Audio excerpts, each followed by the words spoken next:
개나 소나 예술인 세상에 빨간 약 처방하러 온 레드필 아트입니다. 오늘도 자료화면 하나 먼저 보고 가시겠습니다. 한국 옥션에서의 작가별 작품 낙찰 금액 순위입니다. 저번 영상을 보고 오신 분들이라면 뭔가 잘못됐음을 느꼈을지도 모르겠습니다. 뭐가 잘못됐냐고요? 이게 바로 그 점 찍고 10억 20억 이 녀석들이지 않습니까?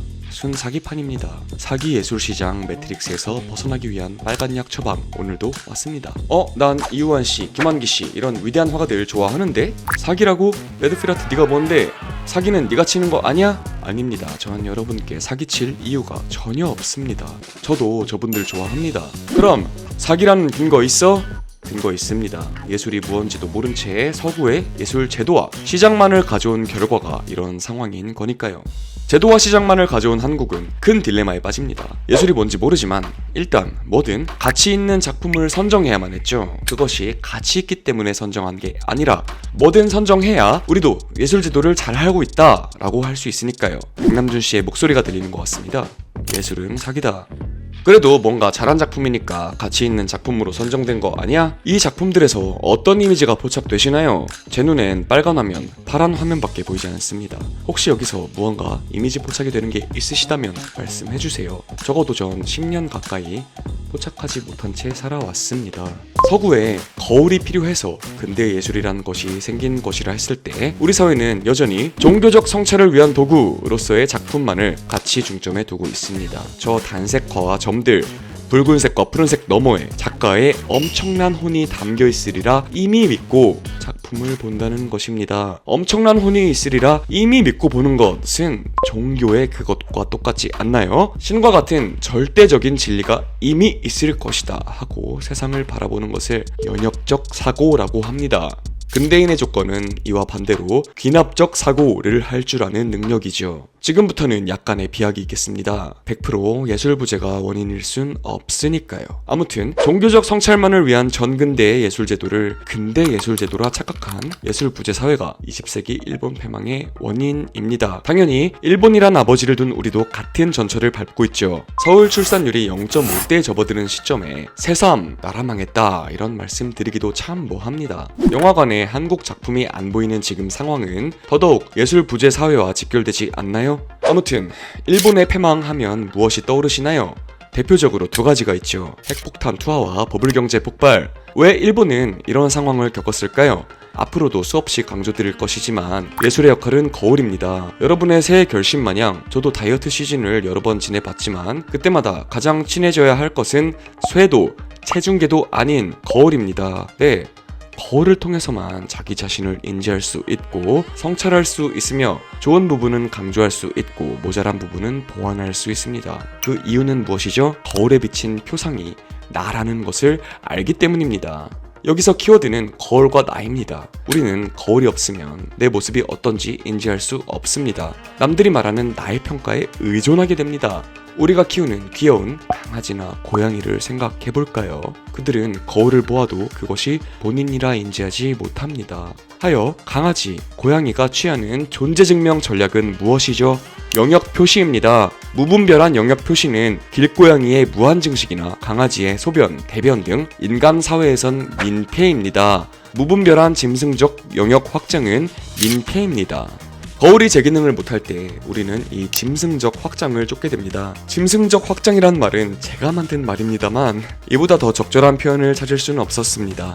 일본의 핵폭탄 투하의 원인에는 제국주의 확장을 위한 진주만 공습이란 민폐가 있었고 버블경제 폭발의 원인에는 무한한 부의 확장에 대한 근거 없는 확신과 욕망으로 경제를 진단하지 않았던 민폐가 있었습니다. 공통된 키워드는 뭐죠? 확장입니다. 그들은 확장을 하고 싶었습니다. 개인의 영역이든 국가적 영역이든 말입니다. 일본이 이러한 무한 확장을 시도할 수 있었던 이유는 다음과 같습니다. 내가 하고 있는 예술이 타자에 의해 좋은 것이 된 세상에서 나는 아주 멋진 예술을 하고 있으니 멋진 녀석이고 옳은 녀석이다. 그렇기 때문에 나라는 존재가 많을수록 세상에 이로운 것이다 라는 연역적 믿음이 짐승적 확장을 가능케 하는 것입니다. 그것이 민폐인지도 모르는 채 말입니다.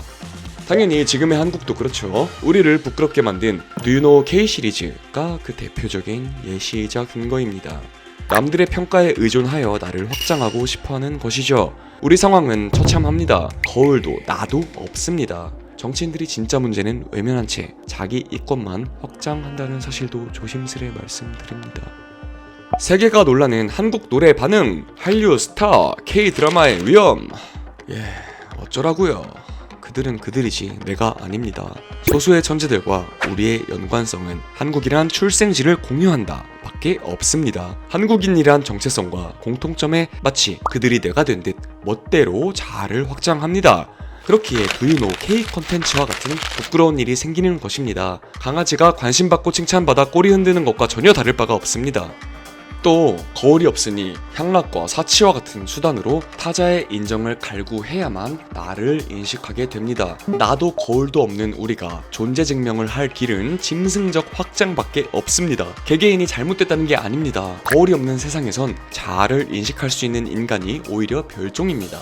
짐승적 확장에 이보다 더 심각한 문제는 끝없이 스스로를 파멸에 몰아넣는다는 것입니다. 여러분 인생이 뭔가 잘못되어 간다는 것을 어렴풋이 알아도 주위에서 넌 잘하고 있어 따위의 말로 그것이 옳고 멋진 것이라 하면 그걸 지속하게 되지 않나요?